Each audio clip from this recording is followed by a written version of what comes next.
4 గంటల్లో నింపుతాయి. వాటిని విడివిడిగా తెరిస్తే ఏ కన్నా బి అనేది ఏ కన్నా 6 గంటల ఆలస్యంగా బి నింపుతుంది. అయితే తొట్టెను విడిగా ఏ ఎంత కాలంలో నింపగలదని చెప్పాడు. ఆప్షన్స్ యూజ్ చేసే ప్రయత్నం చేయండి తప్ప వర్గ సమీకరణలు వస్తాయి. వర్గ సమీకరణాలు వస్తాయి అంటే ఏ అంటే కనుక ఎక్స్ అని చెప్తున్నాము, బి అంటే కనుక ఎక్స్ ప్లస్ 6 6 గంటలు లేట్ కాబట్టి అందుకని MN by M plus N is equal to 4 గంటలు పడిచ్చాడు. ఎం అంటే ఎక్స్, బి అంటే ఎక్స్ ప్లస్ 6, ఆ రెండు కలిపేస్తే కనుక 2x plus 6 is equal to 4. దీన్ని మనం సాల్వ్ చేసుకుంటే సమాధానం వస్తుంది. అయితే మనకి అక్కడ సాల్వ్ చేసుకునే సమాధానం అంటే కనుక క్లియర్గా అబ్జర్వ్ చేయండి ఒకసారి, వర్గ సమీకరణలు వస్తాయి, అంత టైం వేస్ట్. అలా కాకుండా జాగ్రత్తగా అబ్జర్వ్ చేయ ఒకసారి, ఏబీలో కలిసి 4 గంటల్లో నింపుతాయని క్లియర్గా వాడు కదా.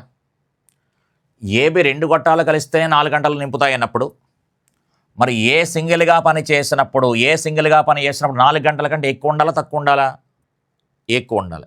ఎందుకంటే ఇద్దరు కలిసి పని చేస్తే 4 గంటలు అయినప్పుడు సింగిల్గా పని చేసినప్పుడు 4 కంటే ఎక్కువ రావాలి. 4 కంటే ఎక్కువ రావాలి అంటే 2 కాదు, అయితే 6 అయినా అవ్వాలి, 8 అయినా అవ్వాలి. అందుకని జాగ్రత్తగా ఏ అనేది ఒక ఆప్షన్ తీసుకుంటున్నాను.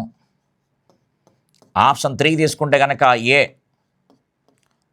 6 గంటలు అనుకుంటే కనుక ఆటోమేటిక్గా బి ఎంత అవుతుంది? 12 గంటలు అవుతుంది. ఎందుకంటే 6 గంటలు ఆలస్యంగా నింపుతుందని చెప్పాడు కాబట్టి. ఇమీడియట్ కసా కడితే కనుక కసాగు 12, 6 రెళ్ళు 12, 12 ఒకటిలో 12, ఇద్దరు కలిసి అనగానే 2 కలిపేయండి బై 3 అనగానే 4 గంటలు వచ్చింది. క్లియర్గా చూడండి ఒకసారి, ఏబీలు కలిసి 4 గంటల్లో నింపుతాయని వాడే చెప్పాడు. ఏబీలు కలిసి 4 గంటల్లో నింపుతాయని క్లియర్గా వాడాడు కాబట్టి హ్యాపీగా నువ్వు టికెట్ వేసుకోవచ్చు. ఇంకా